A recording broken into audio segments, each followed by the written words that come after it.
In 1939, Nazi Germany and the Soviet Union shocked the globe. By signing the Molotov-Ribbentrop Pact, the two dictatorships agreed to a non-aggression alliance and secretly carved up Eastern Europe between them. Joseph Stalin thought this agreement kept him safe. Even though his intelligence agencies repeatedly warned of a German buildup, Stalin ignored them, entirely convinced that Germany would never risk opening a second front in the East while Britain remained undefeated in the West. But Adolf Hitler was not operating on conventional military logic. He viewed Soviet territory as necessary living space for Germany, and his racial ideology demanded the absolute conquest and extermination of its populations. By relying strictly on standard strategic rules, Stalin left himself entirely blind to an enemy driven by aggressive ideological urgency. In absolute secrecy, over 3 million German and Axis troops mobilized and massed along the Soviet border. On the morning of June 22, 1941, that massive force crossed the border in the pre-dawn darkness, violently tearing up the non-aggression pact. The German High Command operated on a strict, unyielding schedule. Using rapid, mechanized warfare, they planned to conquer the vast Soviet Union in a matter of weeks. The initial strike was devastating. The invasion caught Soviet forces so thoroughly unprepared that thousands of their aircraft were destroyed on the runway before they could even launch.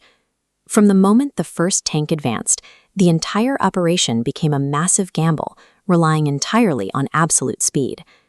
For the first few months, German panzer divisions tore through Soviet defenses at a staggering pace, seemingly confirming their aggressive timetable. This diagram illustrates their blitzkrieg tactics. Massive pincer movements, driving 2 armored columns past fortified front lines to trap defending armies from behind. The brutal efficiency of this tactic reached its peak at Kiev, where German forces completely encircled and captured over 600,000 Soviet troops in a single maneuver. By the fall of 1941, German forces had pushed so far east they could actually see the outskirts of Moscow. To Hitler's generals, final victory looked like it was only days away. Yet a creeping strategic failure was hiding behind those massive capture numbers. The invaders were taking millions of prisoners, but the advance was quietly, steadily falling behind its rigid schedule. This map shows how the sheer scale of the Soviet landscape began to warp the invasion. The further east the German army pushed, the more their supply lines stretched and strained, turning critical logistics into a nightmare. The German planners suffered from immense hubris. They had made zero preparations for a prolonged campaign, and as the months ticked by into late autumn, those fractured supply lines couldn't deliver the winter gear their troops desperately needed. When the brutal cold finally hit, the German war machine literally froze.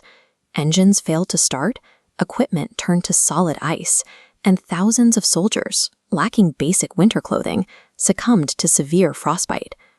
While the German advance stalled in the snow, the Soviets gained a crucial advantage. Fresh intelligence confirmed Japan would not attack from the east, allowing Stalin to rush heavily equipped, winter-adapted reinforcements straight from Siberia to the front lines. The Wehrmacht broke under the sheer physics of distance, extreme climate, and a timetable that ignored reality, long before it was beaten back by the Soviet army. In December 1941, the breaking point arrived. Soviet forces launched a massive, coordinated counteroffensive right outside the gates of a freezing Moscow. The exhausted German troops were finally pushed back into a retreat, saving the Soviet capital from capture. This counteroffensive killed the blitzkrieg in the east. The strict timetable was dead, and a swift knockout blow was now impossible. By absorbing the initial shock and outlasting the clock, the Soviet Union dragged the German army out of a sprint and into a grueling marathon. What was supposed to be a rapid conquest devolved into a years-long war of attrition. It became the deadliest theater of the Second World War, costing tens of millions of military and civilian lives. It also unleashed a deliberate campaign of horror. Across occupied territories, SS death squads carried out mass executions of civilians, laying the horrific groundwork for the Holocaust. Look at the strategic reality on this map. Germany was now permanently locked into an unwinnable two-front war, its military strength pinned and shrinking between a massive Soviet push from the east and the growing Allied forces in the west. The heavy strain of fighting across such an enormous, demanding landscape eventually bled the German military dry, leading directly to its total collapse. Operation Barbarossa was designed to be Hitler's fastest, most decisive victory, but driven by arrogance and racing against an impossible clock, it became the very mechanism that destroyed him.